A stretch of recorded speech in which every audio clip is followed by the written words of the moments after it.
Hello friends, மே மாதம் மழை பெஞ்சுது, June மாதமும் மழை பெஞ்சுது. சரி, இனிமேல் மழை காலம் வந்துடுது, நம்ம செடிகளெல்லாம் ஈஸியாக காப்பாற்றலாம் அந்த வெயில்லேருந்து அப்படின்னு நினச்சேன். பார்த்தா 2 நாளாக அப்படி வெயிலுங்க. 2 வேளை தண்ணி ஊற்றி அதுக்கு வேண்டிய உரங்கள்லாம் கொடுத்து இப்போ இன்றைக்கும் ஒரு லிக்விட் ஃபர்டிலைசர் தான் எடுத்துகிட்டு வந்திருக்கேன். ஒரு ஸ்ப்ரேயர், அப்புறம் ஒரு சாயில் ட்ரென்ச். இது ரெண்டுமே ரொம்ப எஃபெக்டிவாக இருக்குது, எந்த பூச்சி தொல்லையும் இல்லாமல் இருக்குது. இது எப்படி பண்ணலாம், எந்த விகிதத்தில் கொடுக்கலாம் அப்படிங்கிறது எல்லாமே உங்கள் கூட ஷேர் பண்ணுறேன். அவென்யூ ட்ரீஸ் பாருங்கள் எப்படி பூத்துருக்கு, பியூட்டிஃபுல்லாக இருக்குது. அங்கே 2 வரைக்கும் இருக்குது. மார்னிங் டைமில் எடுக்கிறேன், ஸோ தட் சன்லைட் பியூட்டிஃபுல்லாக இருக்கும் வெளிச்சத்தில் எடுத்தால். யூஸ்வலாக ஈவினிங்ஸில் எடுப்பேன். இந்த மாதுளம்பழ செடி பாருங்கள், மாவு பூச்சி வரும், அதுக்காக தான் இதை அடிக்கிறேன். அதை தவிர மயில்ஸும் வரும். இந்த பூக்கள்லாம் கருப்பு கருப்பாக அஸ்வினி பூச்சி உட்காந்துருக்கும். அப்புறம் உங்களுக்கு காயே பிடிக்காது. இங்கே எவ்வளோ பூத்துருக்கு பாருங்கள், எல்லாமே நல்லா காய் பிடிக்கும். ஷார்ட் வீடியோஸில் போட்டிருக்கேன் மாதுளம்பழம் காய்ச்சி வீடியோ.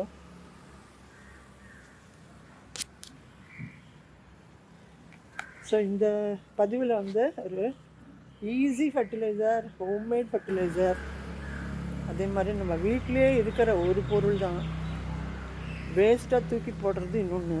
2 இன்க்ரீடியன்ட் வச்சு first class fertiliser cum pesticide, fungicide. நீங்கள் ஊகிக்கிட்டே இருங்க என்னதுன்னு. நான் உங்களுக்கு அந்த ப்ரிப்பரேஷனும் மெத்தடும் எல்லாமே உங்களுக்கு டீட்டெயில் சொல்கிறேன். ஸ்கிப் பண்ணாமல் பாருங்கள், இல்லைன்னா டவுட்ஸ் வந்துடும். இந்த ஃபர்டிலைசர் பாருங்கள், இது ஒரு நாள் அரைச்சி ஊற வச்சது. இன்றைக்கி நான் செடிகளுக்கு கொடுக்குறேன், அதை உங்கள் கூட ஷேர் பண்ணிக்கிறேன். மல்லி செடி நிறையவே பூக்கிறது. எந்த உரமும் கொடுக்கறதுக்கு முன்னாடி லேசாக மண்ணை கிளறி விட்டுக்கோங்க.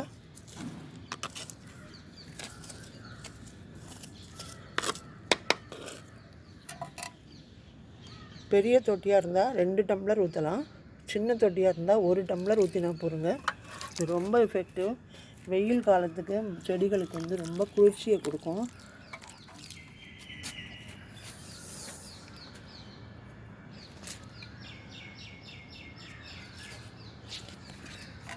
இது பாரிஜாதம், அதெல்லாம் மொட்டு வைக்கிறது. இது பூ பூத்துது.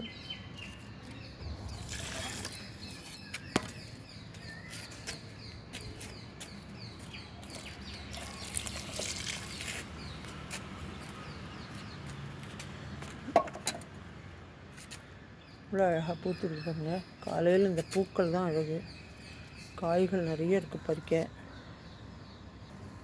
இதுக்கு நான் எடுத்துருக்கிறது 2 பொருளுங்க. ஒன்று இந்த நம்ம அலோவேரா தான். இந்த அலோவேரா நீங்கள் கார்டன் ஆரம்பித்தா கண்டிப்பாக வீட்டில் வளர்த்துக்கணும். இது ரொம்ப நல்ல எஃபெக்டிவான ஒரு fertiliser cum pesticide, insecticide, fungicide. அதனால இதை நீங்கள் வீட்டிலையே வளர்த்துக்கணும். அப்போ தான் உங்களுக்கு எப்போ தோன்றுறதோ அப்போல்லாம் உரம் தயாரிக்க உதவும். இங்கே பாருங்கள், பெரிய மடல் எடுத்து வச்சுருக்கேன். இந்த மாதிரி 2 மடல் நீங்கள் சின்ன சின்ன பீசஸாக இந்த மாதிரி கட் பண்ணிக்கோங்க. அதுக்கப்புறம் நேற்று மஞ்சள் பறித்தேன் பாருங்கள் வீட்லேயே. இது ஒரு பேக்கில், க்ரோ பேக்கில் இருந்தது. ஏற்கனவே 2-3 அறுவடை எடுத்து, சரி இதையும் பறிச்சுடலாம், இல்லைன்னா இந்த மாதிரி முளைச்சிரும் எல்லாமே. ஸோ முளைக்கிறதுக்குன்னு நம்ம இந்த மாதிரி முளை வர 2-3 எடுத்து வச்சுட்டு க்ரோ பேக்கில் போட்டு வச்சிங்கன்னா அடுத்த சீசனுக்கு மஞ்சள் ரெடி ஆகிடும்.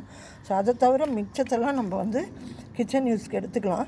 ஸோ இதை இன்றைக்கி உரமாகவும் பெஸ்டிசைடாகவும் நான் கலந்து அரைச்சி எடுத்துன்னு வந்திருக்கேன். ஸோ 2 மடல் அலோவேராக்கு இந்த ஒரு துண்டு எடுத்தால் போதும். நீங்கள் உங்கள்கிட்ட பசுமஞ்சள் இல்லை அப்படின்னா நீங்கள் 1 ஸ்பூன் மஞ்சள் தூள், கிச்சனில் பயன்படுத்துகிற மஞ்சள் தூள் எடுத்துக்கலாம்.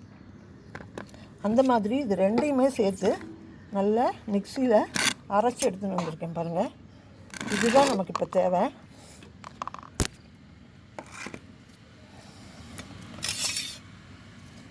இது ரெண்டு பொருளுமே ரொம்ப எஃபெக்டிவான ஒரு ஃபர்டிலைசர் கம் பெஸ்டிசைடு. உங்களுக்கு எந்த பூச்சி தொல்லையும் இருக்காது.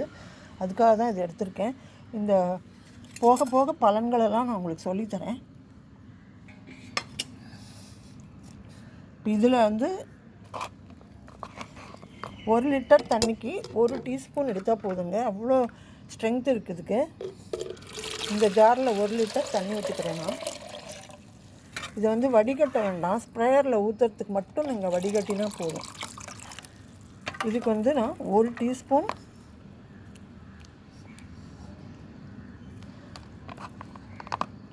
எடுத்துக்கிறேன். இதை வந்து நல்லா கலந்துருங்க. 1 லிட்டர் ப்ளெயின் வாட்டரில் மிக்ஸ் பண்ணிவிட்டு நீங்கள் எல்லா செடிகளுக்கும் மண்ணுக்கு ஊற்றி விடுங்க. இது ஒரு ஃபஸ்ட் கிளாஸ் ஃபர்டிலைசர். இந்த அலோவேராவில் கற்றாழையில் வந்து க்ரோத் ஹார்மோன் இருக்குது. செடிகள் வளர்ச்சிக்கு உகந்த ஹார்மோன்ஸ் இருக்குது. அதனால் செடிகள் கடகடகடான்னு வளருங்க. உங்களுக்கு எப்படி பசுமையாக இருக்குது பாருங்கள். இப்போ இந்த செம்பருத்தி செடிக்கு விடுறேன். நீங்கள் பூச்செடிகள், காய்ச்செடிகள், இன்டோர் பிளான்ட்ஸுக்கு கூட ஊற்றலாம். எல்லாம் இலையெல்லாம் பசுமையாக பூச்சி தாக்குதல் இல்லாமல் ஆரோக்கியமாக வளரும்.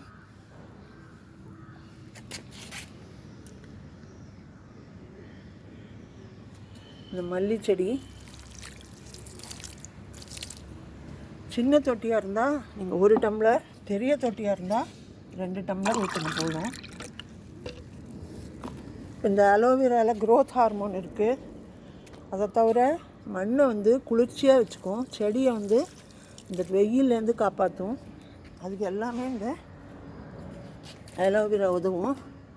அதை தவிர அது மஞ்சளும் கலந்துருக்கும். அப்படிங்கிறதுனால இது ஒரு வந்து ஃபங்கிசைடு, பெஸ்டிசைடு, இன்செக்டிசைடு.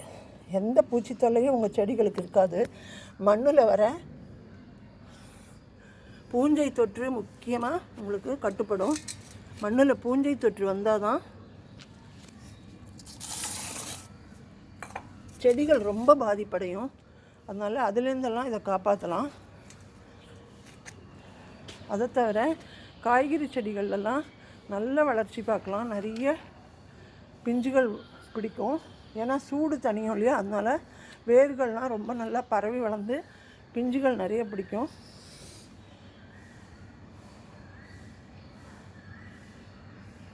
அதுக்காக தான் இந்த உரம் எடுத்திருக்கோம்.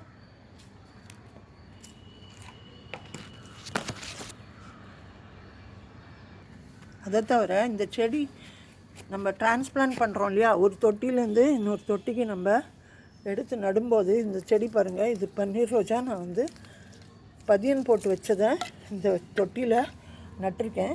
இந்த தொட்டியே எவ்வளோ அழகாக இருக்குது பாருங்கள். எப்போவுமே இந்த மாதிரி தொட்டி கிடச்சா வாங்கி வச்சுக்கோங்க. 30 வருஷம் கூட வரும். இது நம்ம க்ரோ பேக்கெல்லாம் 5-6 வருஷத்துலேயே போயிடும். அது மட்டும் இல்லை, இந்த மாதிரி தொட்டிகள், மண் தொட்டிகள் தான் செடி வைக்கிறதுக்கு சிறந்தது. இப்போ கிடைக்கலங்கிறதுனால நிறைய பேர் க்ரோ பேக், பிளாஸ்டிக்லாம் யூஸ் பண்ணுறோம். இப்போ இது வந்து செடி நட்டோன்னே டிரான்ஸ்பிளான்ட் ஷாக்குன்னு வரும்.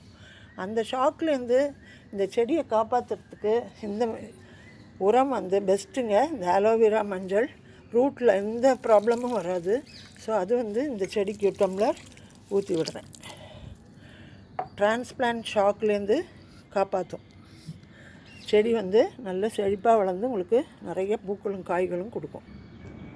இப்போ இதையே வந்து 1 ஸ்பூன் எடுத்து தண்ணியில் கலந்து நல்லா வடிகட்டிடலாம். 1 ஸ்பூன் 1 லிட்டர் தண்ணிக்கு தாராளமாக போதும். நீங்கள் கொஞ்சம் கூடவே கூட சேர்த்துக்கலாம். ஏன்னா எப்போவுமே ஃபர்டிலைசர்ஸ் வந்து விகிதம் ஜாஸ்தியாக இருக்கக்கூடாது. கம்மியாக இருந்தால் பரவாயில்ல.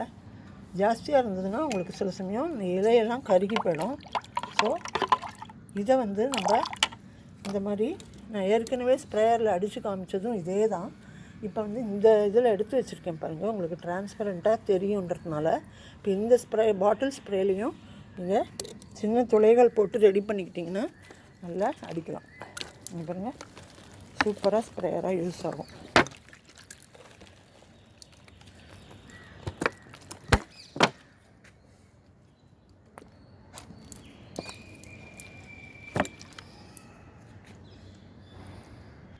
இந்த ரோஜா செடியும் இப்போ நான் புதுசாக நட்டிருக்கேன் பாருங்கள் இந்த தொட்டியில். இதுக்கும் டிரான்ஸ்பிளான்ட் ஷாக் இல்லாமல் இருக்கிறதுக்கு நான் கொடுக்குறேன். இப்போ வந்து இந்த பெஸ்டிசைட் அடித்து விட்டுருவோம். இதில் நூல் புழு, எஃபிட்ஸு, மைட்ஸு, வெள்ளைப்பூச்சி, மாவு பூச்சி எல்லாமே கட்டுப்படுங்க. அதனால் நீங்கள் அதை தைரியமாக எல்லா செடிகளுக்கும் அடித்து விடலாம். பூச்சி தாக்குதல் வரதுக்கு முன்னாடியே நீங்கள் எல்லா செடிகளுக்கும் இலைக்கு அடியில் தண்டு பகுதியில் அடித்து விடுங்க. அதில் வழியாக தான் இந்த எறும்பு வந்து மைட்ஸ் எல்லாம் அந்த வெள்ளைப்பூச்சியை வந்து எடுத்துகிட்டே போகும். ஸோ இந்த அடிப்பகுதியில் இருக்குது பாருங்கள், இந்த மாதிரி நீங்கள் செக் பண்ணி அடிக்கணும்.